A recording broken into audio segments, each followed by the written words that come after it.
But this movie is very interesting in how it plays with the dynamic of how can we have a group of people, two people, a couple, a married couple, how can they be loyal to each other in a career that is built on lies? If someone asked me to summarize the 2001 film Ocean's 11, directed by Steven Soderbergh, in a few sentences, it would be a film that takes a very familiar premise and is able to make itself something special thanks to the very good actors that are able to take control of the characters in the script and do something amazing with them. And I believe we have something very similar going on with the director's most recent film, Black Bag. Steven Soderbergh's most recent film, Black Bag, is a movie that is elevated by its actors. This movie takes Michael Fassbender and Cate Blanchett that are playing two very high-level MI6 agents, and they are brought in for their missions, but their target is their significant other. And how they handle that is the main driving force of the film. And of course, we have some other actors from the most recent James Bond films in this movie. Naomie Harris, who played Moneypenny, and Pierce Brosnan, who played James Bond himself back in the 90s, is back once again in the British spy genre, and he's playing the MI6 director in this film. And even though he doesn't have a lot of screen time, he still gets to have fun with what he has. But this movie is very interesting in how it plays with the dynamic of how can we have a group of people, two people, a couple, a married couple, how can they be loyal to each other in a career that is built on lies and manipulation? And it answers that question in some pretty interesting ways, and how it has the other agents around them that are lying to each other, cheating on each other, all these sorts of things.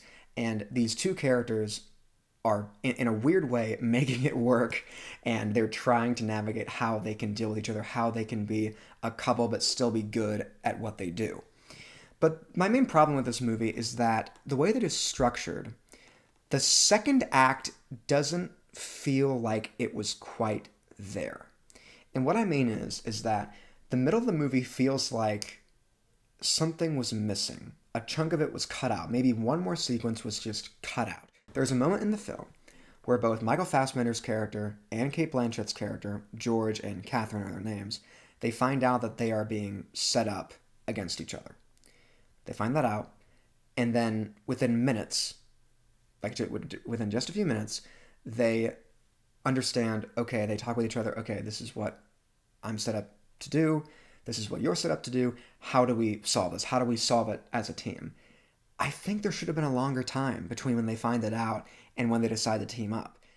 The beginning of the movie is really good. The ending of the movie, the montage type sequence of the lie detector test by the character of George, Michael Fassbender's character, was really good.